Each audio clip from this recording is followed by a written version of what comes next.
আসসালামু আলাইকুম আমার প্রিয় বোনেরা এবং ভাইয়েরা।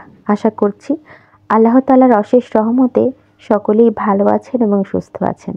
আমাদের সকলেরই কিছু মনোবাসনা, ইচ্ছা, আশা রয়েছে, আর আমরা সকলেই চাই সেটা যেন সঠিক সময়ে পূরণ হয়।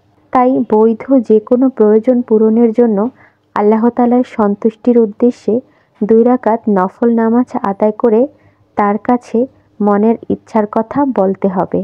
যখন কেউ সাহায্য করতে পারে না, তখন মানুষের একমাত্র সাহায্যকারী হলেন মহান আল্লাহ তাআলা। তিনিই পারেন মানুষকে বিপদ থেকে উদ্ধার করতে। মানুষের বিপদ যত সহজ বা যত কঠিনই হোক না কেন, তিনি পারে মানুষকে তা থেকে রক্ষা করতে। এক্ষেত্রে অন্যতম মাধ্যম হলো বিপদ থেকে মুক্তি পেতে নামাজ পড়া। সূরা বাকারা আয়াত 153।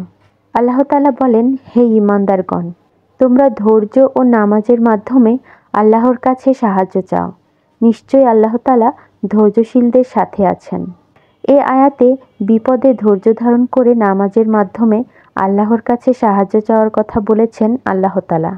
তাছাড়াও মনের আশা, বাসনা, ইচ্ছা পূরণ অথবা কোনো নিয়ত করেও এই নামাজ আদায় করলে আল্লাহ তাআলার অশেষ রহমতে সেই নিয়ত বা ইচ্ছা, আশা পূরণ হয়। আর এই নামাজের নাম হচ্ছে সালাতুল হাজত। রাসূলুল্লাহ সাল্লাল্লাহু আলাইহি ওয়াসাল্লাম যে কোনো প্রয়োজন পূরণে নিজেই এ নামাজ পড়তেন এবং সাহাবায়ে কেরামকে এ নামাজ পড়ার নির্দেশ দিতেন। হাদিসে পাকে এ নামাজ পড়ার গুরুত্ব উঠে এসেছে।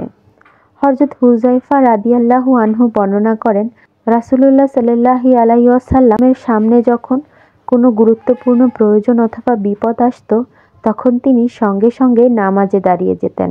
এই নামাজের জন্য নির্দিষ্ট কোনো সময় নেই, যে কোনো সময় এই নামাজ পড়া যায়, শুধুমাত্র নিষিদ্ধ সময় ব্যতীত, যেমন সূর্যোদয় এবং সূর্যাস্ত, দ্বীপ্রহর ও মাকরুহ সময় ব্যতীত যে কোনো অন্য সময় এ নামাজ পড়া যাবে।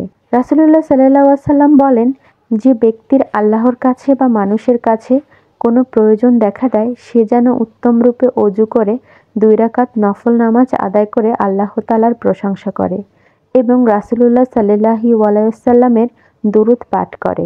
আল্লাহ তাআলা মুসলিম উম্মাহকে কঠিন বিপদে সালাতুল হাজত ও দুরূদ পড়ে এই দোয়ার মাধ্যমে সাহায্য প্রার্থনা করার তৌফিক দান করুন। তাই যে কোনো বিপদ বা মনের আশা, ইচ্ছা পূরণ করার জন্য আপনারা চাইলেই সালাতুল হাজত এই নামাজ নিয়ম করে পড়তে পারেন এবং ইনশাআল্লাহ আল্লাহ তাআলা আপনাদের মনের আশা পূরণ করে দিবেন। এবং যদি কোনো বিপদ আপদ হয়ে থাকে বা কোনো সাহায্যের প্রয়োজন হয়ে থাকে, অবশ্যই আল্লাহ তাআলা আপনাদেরকে সেই বিপদ থেকে রক্ষা করবেন। আমি এই সালাতুল হাজত সম্পর্কে পার্সোনাল একটা কথা শেয়ার করতে চাই। আমার মা একটা নিয়ত করে এই সালাতুল হাজত একটানা 4 মাস আদায় করেছিলেন এবং আমার মায়ের সেই নিয়ত বা ইচ্ছা যেটাই বলুন, সেটা আল্লাহর রহমতে পূরণ হয়েছিল। তাই অবশ্যই আল্লাহ তাআলাকে ভালোবাসবেন, আল্লাহ তাআলাকে বিশ্বাস করবেন, সকলের মাঝে ঈমানের আলো, ইসলামের আলো ছড়িয়ে দিবেন, সকলকে দ্বীনের পথে আনার আহ্বান জানাবেন। নিজে ভালো থাকবেন, নিজের জীবনকে সুন্দর করবেন, আর আমার জন্য অবশ্যই দোয়া করবেন। আমার চ্যানেলটি ভালো লাগলে অবশ্যই সাবস্ক্রাইব করে দিবেন। আসসালামু আলাইকুম।